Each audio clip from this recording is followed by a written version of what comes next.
Hello, ladies, gentlemen, and everyone everywhere in between. I'm a Spectrum D, but you may also call me Lewis. And I'm Six, but most of you know me as Jonathan. Yes, welcome to our next Doctor Who episode discussion and or review, whatever you want to think of it as. For this episode, we are going for Season 2, Episode 4, Lucky Day. Six, if you want to start us off. The episode begins with the Doctor and Belinda Chandra landing on Earth on New Year's Day in 2007 in the midst of London.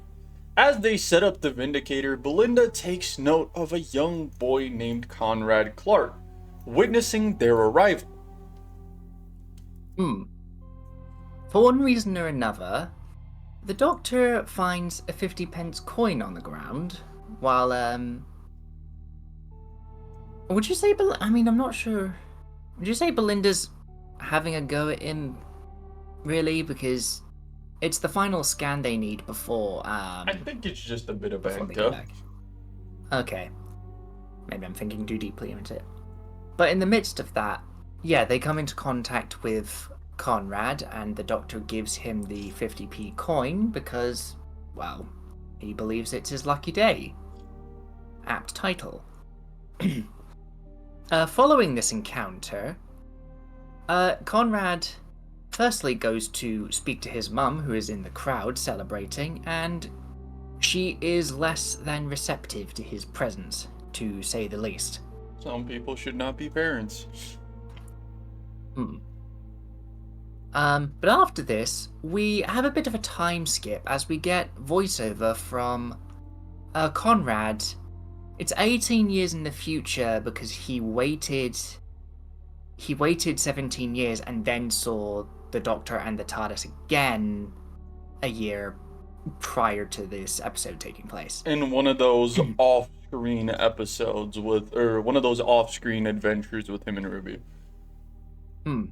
So we do get to see the tail end of this adventure with 15 and Ruby, because Conrad, in this encounter before this episode takes place, he finds the TARDIS again and finds himself going into a building with a broken lock, which is filled with mannequins, oddly enough.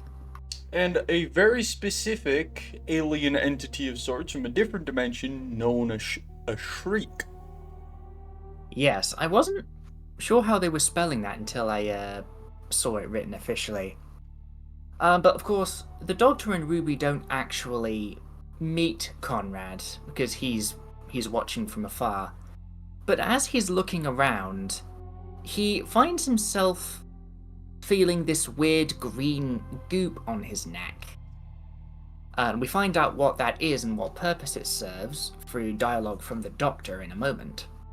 So, Conrad looks up an escalator in this building, and he does see what we now know to be the Shriek. It's one of the...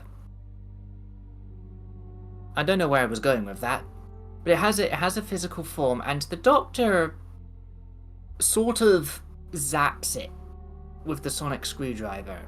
I'm not entirely sure what he did, but it's... by the end of that adventure, it's contained at Unit, I believe. I believe it is implied that it is returned to its hive, quote unquote, which is probably what they call the alternate dimension or pocket dimension or something that it's from. We have yet to get a lot of information on this creature, but some of it probably will exist at some point. Indeed. So, following this, of course with Conrad staying out of sight, the Doctor and Ruby finish up their adventure, and Ruby has some of this slime on her too, but the Doctor has an antidote for it. And we learn that it's a way of marking prey amongst the Shriek, excuse me. Of course they don't come after you immediately, but they sort of hold it off, and then they come for you at a later date. The Doctor and Ruby take their leave, making mention of the Beatles a short time before they had arrived here. implying that this adventure takes place slightly after the events of the Devil's Court from last season. While Conrad is able to sneak in a photo of Ruby and the TARDIS before they leave, sending out an online appeal. Blah blah blah blah. Hmm. We move forward a year, now to when this episode largely takes place, and Ruby, who has finished her tenure with the Doctor by this time, actually arrives and attends Conrad's podcast. Though she is very, very careful with what she says during this. She is quick to defend Unit when Conrad brings up online conspiracy and trolls and what have you. And also make sure not to reveal too much doctor information about the Doctor. Yes. A note I'd like to make. This isn't the first time that someone in the general populace has gone digging for the Doctor. For those who remember Clive in the 2005 episode Rose, the one that started it off. It didn't end well for him, unfortunately. Yeah, but the difference between him and Conrad is he wasn't an upright prat. Yeah, we shall get to that, but yes. At this point, we see Ruby and Conrad having some moments that practically set up what is akin to a coffee date. And following that little awkward exchange, they would head to a cafe where Ruby explains the Shriek and their habits to Conrad. She effectively says that if Unit didn't capture it, it would have already found him. This is because the Shriek primarily hunt at the later hours. And they do infect the environment around them as well. Specifically, they meddle with... It's not something they actively do, it's more so... It's something about their... Not their anatomy, their physiognomy perhaps? It's almost like an aura that they radiate. Nearby electrical appliances and what have you will sort of go on the fritz, they'll flicker, they'll... That was about to be my exact same wording. But after this explanation, Ruby would give Conrad the antidote and instruct him to use it. While he shows her a pendant he made from the coin that the Doctor gave him in 2007, we get one of those little interactions.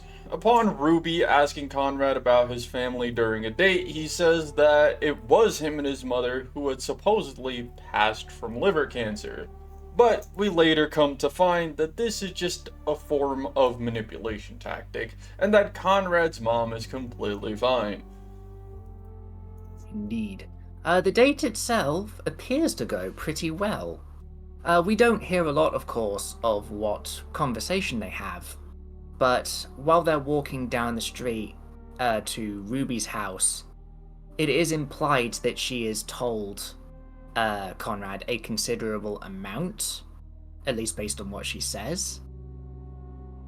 They have their first romantic moment, and then we get another fast forward a few weeks and 5 dates, and so far Ruby has made no mention of the Doctor. This is a very Doctor-light story. Well, it might not necessarily be a thing of her mentioning the Doctor to Conrad, which I think is definitely a thing that she's been doing. The kind of circumstance around what you just said comes from her family. Obviously, her mother and her grandmother, or adoptive mother and grandmother, they said that she hasn't been talking about the Doctor because she's been talking about Conrad. And I assume that a part of that comes down to because she's talking about the Doctor to Conrad. That's sort of where I was going with it. I'll admit I was a little vague. But yeah, it is a very interesting dynamic. But at this point, they are going on another date with some of... At this point, they would go on another date with some of Conrad's friends. And Yep. here it gets a little iffy. Um, they reach the small village of Colson, where Ruby Conrad, I don't know how I forgot his name, Ruby Conrad and some of their friends, his friends, excuse me, are staying. And when they get there, Ruby does notice a glitchly bus time display, but quickly dismisses it and joins Conrad, who is very enthusiastic about it. They all head to a local pub, and as Ruby goes to buy the next round of drinks, the lights start flickering. Ruby, having experienced this before, is worried that the Shriek might have returned, and thus comes into contact with Unit, ending up on the other side of a phone call with one Kate, the leader of Unit. And after some conversation between the two, Kate offers to send a Unit team just in case, with Ruby telling her not to, since they are more than confident that the Shriek is still in Unit's hands. Indeed. There's also a little bit of worry on Ruby's side that as a result of what she's seen and what she's dealt with, she might be dealing with some sort of paranoia. Or some PTSD, if you will. And she ends up bringing this up to Conrad, with him trying to reaffirm her and practically lift her up, make her feel a little bit better. And that doesn't last very long, as one of their friends end up going missing. Looking out the window reveals more of these shriek-like creatures, as Ruby would make that inevitable phone call to Kate once again, saying that there are more of them, and that, yeah, she is going to need help. Yes. Conrad does go to look for his friend, Sparky it was. But when he Yes. comes back, of course, he offers to go with Ruby when she decides to take charge and leave the pub to scout around. And he promptly ignores this declination. Even though Ruby directly explains to him that him being outside is a danger to everyone, since he's the one marked by the Shriek, that means that it's going to be gunning directly for him, which would also imply that she would not be able to get the jump on them. But men being men and having their own false sense of ego or confidence ends with him following along. And here's where things take a pretty nasty twist. Indeed, when they go out, and Ruby has had a scare, they're only able to find Sparky's hat and one of his shoes before they are deterred by the Shriek, and they head off to meet with Unit, who have just arrived on the scene. And before we continue, another reminder, or sort of a similar energy that this episode gives me. Which one was it? It was I think it was the Demons, the third Doctor story that was set in set by Devil's End, small village under attack by extraterrestrial force. It kinda does, doesn't it? The main point of safety that they were staying in was a pub as well. Well, we could always see these little recurring things happening throughout the extended story of Doctor Who. It's been around so long that reusing or redoing something unintentionally is bound to happen at this point. Now I'm waiting for Kate to say "Chap with the wings, 5 rounds rapid." That would be a throwback, would it not? Oh. But yes, the armed team prepares to fire on the approaching Shriek, but they unexpectedly stand upright, and they even appear composed. And there's a reason for that. Here it is revealed that Conrad and his pussy pat friends are out here trolling. Conrad, even though knowing of the paranormal and the supernatural existing, is still eager to prove that it's not real, even though he knows it is. to gain some sort of influence or authority on the world of the internet. Here we see him make fun of Unit, telling people on a live stream that Unit is doing nothing but wasting their taxpayer dollars, making all these high special effects like things to fool the public into believing that all these things are real, which just doesn't sit right with me. Because it's like, this is someone who has seen this stuff to be real. He's. Is it safe to say that young Conrad saw the TARDIS materialize because you didn't hear his footsteps approaching? Yes, he did. And then there was the dematerialization of the TARDIS 17 years later. He saw that. So at that point, especially after trying to keep tabs on activities, at that point, you'd think it would have sort of solidified as fact in his head, as unreal as that looked. I think he definitely knows that it's fact, but using people's fear and doubt against them was gonna be a tool for him to gain influence, if you will. And that's kind of what happens. That first Unit arrests him for borderline terrorism, but public outcry forces his release. He continues to go on other podcasts, make more videos, and even end up on a few TV shows where he tries to discourage the members of Unit, and somehow even ends up doxing them with no consequence. Yeah, needless to say, the aftermath for Unit and Ruby, at least of that event, yeah, I wouldn't want to wish that. So I wouldn't wish that on anyone. Like Neither that constant. would I. Like, people being not only aware of who you are, but where you work and where you live is genuinely a fearful thought. Yeah. And for the cherry on top of this hellish situation, Ruby's probably going to have trust issues. And it's not like she's had a great life thus far. Not only does this episode accentuate the fact that Ruby has PTSD and the smallest things can trigger unpleasant memories, it really just is a kick in the nuts. Yes. But Ruby is taken to Unit HQ for safety, and there we find out some of Conrad's history. For anyone who watched the episode, you might remember that Conrad alluded to a previous interaction with Kate. And there's a reason for that, because he applied for a position with Unit sometime before this, and even got to an interview with Kate. And, well, let's simply put, she didn't trust him, and those 3 words, "don't trust him," were specifically on her notes about him. But we also find out his mother, Moira, is not just alive, but she lives in the south of France in a villa that Conrad paid for. Among other things.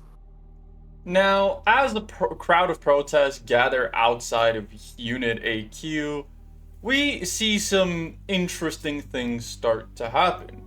One of the inner members of Unit, named Jordan Lang, has actually been helping Conrad this entire time, taking down security cameras, knocking out guards, and helping Conrad enter the building so that he could go on one of his strolls. But here is where something goes wrong. Conrad tries to pick up one of the Unit soldiers' weapons, with Jordan telling him that weapons are not necessary and that this would probably not end very well for him. In the process of struggling over the weapon, Conrad ends up shooting Jordan before continuing up the flight of stairs and eventually making his way into the elevator that leads him right up to the top of the HQ. Yep. Jordan was also, expectedly, how he got all of the information about the workers that he had doxed online. Let's see. So as Conrad is making his way up, Kate allows him to ascend, ignoring any advice that she is given to deadlock seal the room. This is effectively like a grudge match of sorts.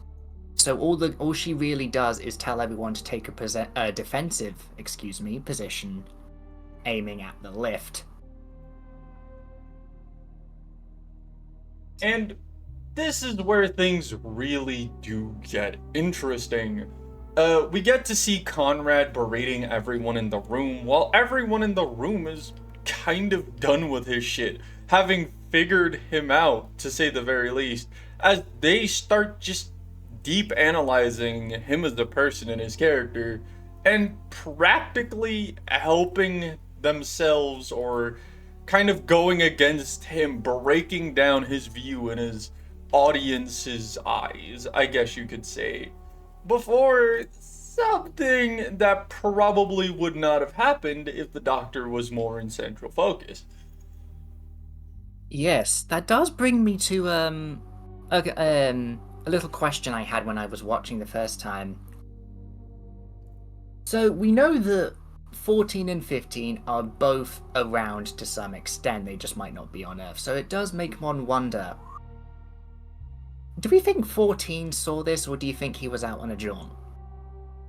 He might have been off on an adventure at the time, or he was busy playing the Wii like 11 did that time. Knowing the Doctor, it could be one of many things. Indeed. Speaking of the Doctor, they do bring him up in the conversation, which is where Kate seems pleased at the Doctor's absence here, because she does something that the Doctor would have stopped her from doing had he been there, whichever one it was. And with no doubt, if someone says that they're happy the Doctor isn't there, you know you are in for a world of hurt. Yes, indeed. To convey this, Kay goes over to a console, and shows Conrad and his audience what they're being protected from. His audience, because Conrad actually has a strap on his upper body with a camera on it, which is streaming the whole time. So this entire encounter is live streamed online. So, before this point, we saw that Unit's security grade has been decreased by Geneva, my bad. And that the Shriek and several other creatures were about to be taken away from Unit and moved to other locations with high enough security clearance. But one of the few that was still on the balcony, which to some who might remember when the Doctor was fighting off against the Celestial Toymakers and in the like bi-generation scene, that little balcony right outside the office was where the Shriek's containment pod was. And Kate ends up releasing it, knowing that Conrad is marked and that he would be the target off the bat. No defense either. She tells everyone to get back. Both the guns and the Shriek are now both laser focused on him. The difference is that the Shriek has got out and now it's moving around inside the vents, toying with the man. Because they like to do that. Well, apparently it seems so. And apparently it seems like Conrad has never played Call of Duty in his life, because he did not know how to cover himself properly, took corners like a dumbass, and especially never hit a single shot. Didn't try to guess how to reload either. Not that he would have had much time to, I suppose. Not only is he a dick, but he's a dumbass, as he inevitably gets cornered by the Shriek, practically having him pinned down on the ground. Here's where he practically says to call it off or help him, with Kate only saying that once you admit to yourself and to your viewers that what is happening is real, because according to you, this is just special effects. So when you... Fuck. So when you realize that it's not, then we'll help you. And he does, inevitably. And so Ruby grabs actually, no, one of the staff gives her a taser, and she tases it. And for the most He, part, it goes down. oh, hmm. Unfortunately, though, that gratitude doesn't last very long, if it was even real to begin with. And yeah, as he stands up, he immediately says some smart shit about, oh, your special effects have gotten better, for the streak only to reveal that it wasn't fully down. Getting a nip at him and forcing him to practically go down. And here's where we kind of skip forward in time a little bit. People's trust of Conrad disappeared, their trust in Unit returns, and Conrad finds himself in prison for everything he's done. For spreading misinformation worldwide, for terrorizing individuals, for doxing people, and for breaking and entering and even attempted murder. For anyone who might have been curious, Jordan is fine, he wasn't dead, and by that point he had just left the intensive care unit. So he's alive. He's gonna have problems, probably, but he's fine. Let's see. Everyone's having their discussions. Let's see. So there's Kate knowing that Geneva will probably want words of her after what she said and did on the live stream, because that footage is still public. And Ruby decides to just remove herself from everyone and everything, following what's transpired and what she's seen. Pretty much saying concretely that, she's not okay and just needs to go elsewhere. Really needs to take a break, like well deserved one at that. Not only being surrounded by shitty people, but also showing us the true consequences of being a previous companion of the Doctor, the good and the bad. Yeah, pardon me for making another comparison, but thinking about this isn't the first companion to leave,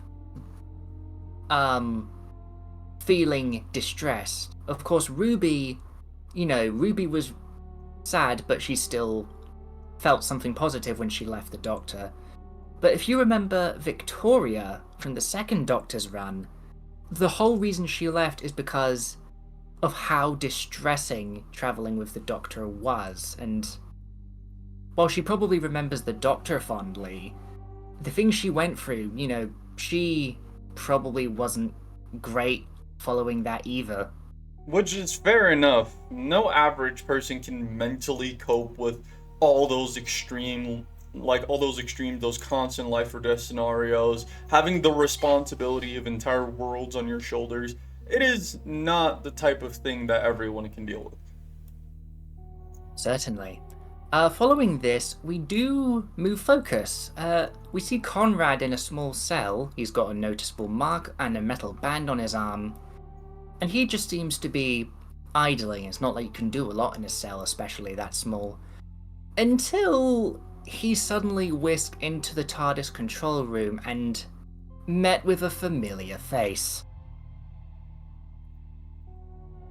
Here we see the Doctor standing across from him in the TARDIS, mentioning that the only way for someone to be brought into the TARDIS is for him to invite them. And for him to invite them, they have to be very, very special. Now, note, this is a Doctor from before he met Conrad for the first time, before he met him as a kid. So he practically looks the same as Conrad remembered him. Though the Doctor does mention Conrad, though, is special for all the wrong reasons. Yeah, needless to say, he wasn't pleased at all. Not only at the fact that Conrad was out here practically lying to people, manipulating their doubt and fear into something to use as a weapon, but also the fact that he messed with one of the Doctor's friends, which us as Whovians know that that is just off the tables. Yeah, you don't do that. I mean, I suppose thankfully for Conrad, he was already in prison for something. Who knows what might have happened if Ruby wasn't involved. Who knows what would have happened if he wasn't already in prison. I wouldn't even say atoning. And not to think that Conrad is kind of out here trying to redeem himself or do anything. No, he's very standoffish here, practically declaring to the Doctor that he denies his existence and for the Doctor to piss off of his planet. Now, this is one actually very interesting as Conrad stands his ground, but also just makes me hate this character so much more. Moments later, the Doctor would snap his fingers as Conrad returns to his prison cell. Indeed. Shortly after he returns, his cell is approached, by a uniformed figure with a set of keys on a ring, and it's an old woman. Guess who it is again? It's Mrs. Flood. Except, this time, I don't know if I'm overanalyzing here, I have a habit of doing that sometimes, but she says she's the governor, and I don't know if that's just a passing statement, or a way of expressing, or just an expression. I mean, she never gave her name out to anyone in her previous appearances elsewhere in time. But it's interesting how she doesn't pass it off or state her Mrs. Flood alias.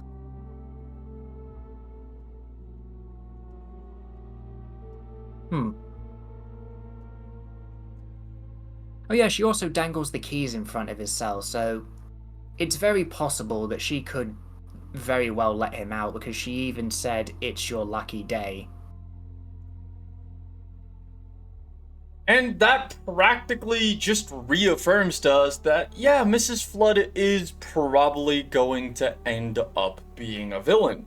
Now, it has been speculated since her introduction that she is a part of the Pantheon of Chaos. And people just commonly agree on this, no one really doubting it. Not only putting into question her breaking the fourth wall, but also her ability to appear all throughout time in a cohesive and connected manner. It really makes one wonder exactly who she really is. Now, at first it was speculated that she might be a former Time Lord like the Ronnie, but some have even gone to say that she might just be a new embodiment of someone like the Trickster. But what exactly she is not time for us to find out yet. Now, Spectra, what were your thoughts on this episode?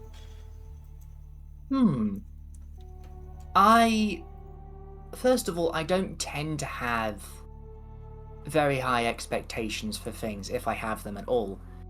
So, I was certainly curious upon the discovery that this is a very Doctor Light story, which, let's see, when was the last time, if memory serves, we had a predominantly companion-based story? I can't even remember, I'll be honest. Like, the few things I could think about are times where the Doctor has been out of commission, for example, during episodes like The Big Bang, where for some of it, he was obviously in the Pandorica, but not many come to mind outside of a lot from the classic series. So I'll certainly say it's nice seeing what the humans can do, because a lot of the time the Doctor is present, he's got his wits, he's got his tools, or he's got his knowledge, whichever comes first or is most applicable. But for the vast majority of this episode, for pretty much the whole thing, it is human focused, so they are using their human resources, and they don't have any alternative measures, convenient measures to deal with things. Which is quite the change of pace. I don't know how often this happens, of course, but this is the first time I have noticed it. And I won't necessarily say that's a bad thing. Now, for me Six, yourself. personally, now for me personally, I love seeing Ruby again. Ruby's one of my favorite companions of the more recent ones. Um, I really enjoyed seeing how she was going through all these things, but I also have to break down the episode as a whole. Now, conceptually, this episode is amazing, showing not only the consequences of being a companion to the Doctor or a previous companion, but also the things that some of these people have to go through after they've abandoned the title of companion, how it could affect a normal life for those who don't do things like joining unit or continuing the scourgement of adventures on Earth. And I think this was a great idea for an episode. Did I like the episode? Yes. Now, I did want to see the Shriek in action a bit more, but actually seeing the like a Doctor Who episode from this different perspective was kind of refreshing. And if I had to say so myself, I would go down saying that this is a pretty good episode. Not only did it have me intrigued, I actually was paying attention, all that type of stuff. And at the end of the day, I was sitting here thinking to myself about what exactly was going to happen, what was going on. And I will say, regardless of all of that, I fucking hate Conrad. Methinks that was intentional. So they've done something. They've done something right. I like the Master, bro. It's like Conrad is just a piece of garbage. And obviously this takes a stark difference from how the episode appeared to like unfold in the trailer. Like the trailer really made it feel like it was going to be this huge horror episode. But I guess that is kind of still instilled for us for the next episode. Considering the next episode is this weird mechanical spider god thing, I think there will be quite the number of people who are properly creeped out or possibly even outright scared by what's coming up. Yes, my thoughts go out to the arachnophobics. True, true. Oh god, those poor sods must have hated Planet of the Spiders. That was a whole multi-part story. Now, Spectrum, you have any final thoughts you'd like to throw down? Let's see. Off the top of my head, only that, correct me if I'm wrong, but I think the next couple episodes are a multi-part finale. Or at least that's the tell that I've heard. Again, I'm open to being wrong, we'll just see how things play out. But it definitely seems like we're nearing the end. So, I suppose off the top of my head, the main question on my mind is, who or what the hell is Mrs. Flood? Really? Yeah, and that's practically all we can say for the information given to us in this episode and what we personally viewed or theorized. So if you're interested in more content just like this, we have an entire playlist of us reviewing this season's episodes. Now, if you're not here for more reviews and instead want some chill gaming content, maybe consider checking out our recent video on a JoJo's Fortnite crossover or even our recent video on Genshin Impact. So, without further ado, my name has been Six, and I have been Spectrum.